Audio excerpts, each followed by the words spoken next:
করার জন্য, না আছে আমার জান্নাতের আশা, না আছে আমার জাহান্নামের ভয়। আমি তো আমার রবকে সন্তুষ্টর জন্য আমি নামাজে দাঁড়ায় যাই। আমার মতো মঈনুদ্দিন জাহান্নামে যাক, আল্লাহ যদি আমার প্রতি বেজার হয়, আমাকে যদি জাহান্নামে দেয়, তাতে আমার কোনো পরোয়া নাই। কিন্তু যে মানুষগুলোরে আমি হিদায়াত দিলাম, দাওয়াত দিলাম, এরা তো জান্নাতে যাবে, আমার মতো মঈনুদ্দিন জাহান্নামে গেলেও কোনো চিন্তা নাই।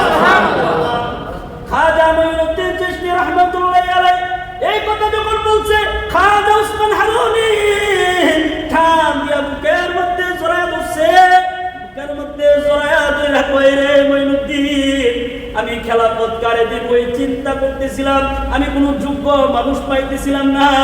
তোমার ভিতরে উম্মতে মুহাম্মদের এত দরদ, এত মায়া, এত ভালোবাসা, নিজে জান্নাতে যাওয়ার জন্য রেডি, কিন্তু তোমার আশেপাশের মানুষগুলো জান্নাতে যাক এটা তোমার চাওয়া। আমি এমন একটা মানুষ খুঁজতেছিলাম, ও মঈনুদ্দিন, আমি এখন এমন একটা মানুষ তোমারে পেয়ে গেছি, আমার খেলাফতটা আমি তোমাকে দিয়ে গেলাম।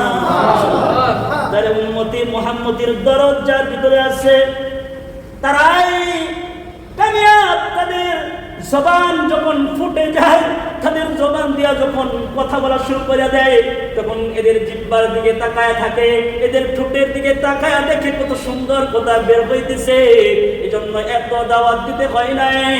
আখলাকে সুন্দর জিন্দেগি, আমলি জিন্দেগি যখন জজবা চালু হয়ে যায়, ঈমান পরিপূর্ণ হয়ে যায়, আমল যখন পরিপূর্ণ হয়ে যায়, তখন বান্দা আল্লাহর হয়ে যায়। তখন যা বলে সে বলে না, স্বয়ং আল্লাহ বলে।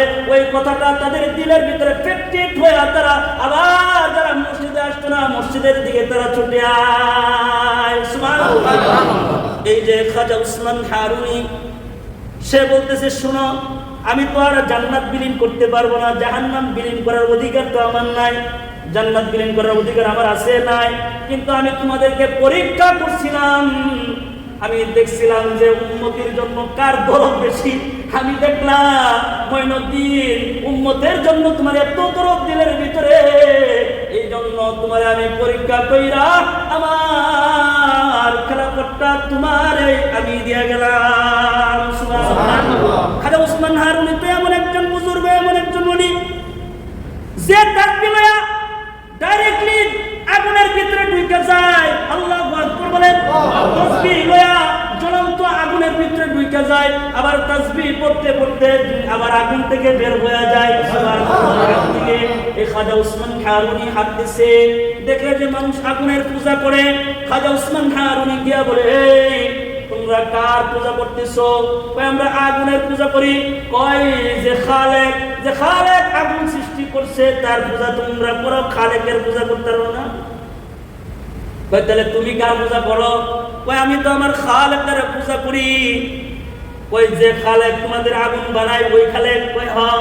কয় যদি তোমার খালেক যে আগুন বানায় এমন খালিকের ইবাদত তুমি করো, তাহলে তুমি আগুনে একটু হাত দাও, দেখি তোমার খালেকের আগুন তোমারে পুরে কিনা। আল্লাহু আকবার বলেন। হাত দাও। খাজা ওসমান হারুনি বলে, এই মাদ্রাসীরা শুনো, আমি শুধু হাত দিলে তোমরা খুশি হয়, যদি আগুনের ভিতরে ঢুকে যায় তাহলে কেমন খুশি হইবা? আল্লাহু আকবার বলেন। যদি আগুনের ভিতরে ঢুকে যায় কেমন লাগবে?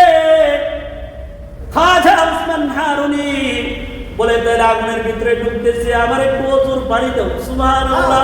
ওজুর পানি হইছে, ওজু কইরা বলতেছে, শুনো, আমি তো যে খালেক আগুন বানায় তার আগুনের ভিতরে ঢুকতেছি, একটু কথাবার্তা কইয়া তারপরে ঢুকি। আল্লাহু আকবার।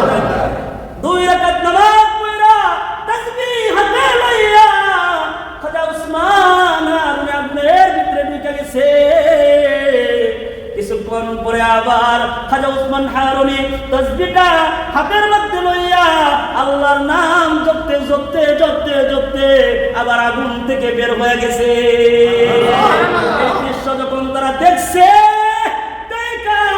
দেরি করে নাই, বলে আমাদেরকে পড়ায় দাও কালিমা লা ইলাহা ইল্লাল্লাহ মুহাম্মাদুর রাসূলুল্লাহ সাল্লাল্লাহু আলাইহি ওয়াসাল্লাম।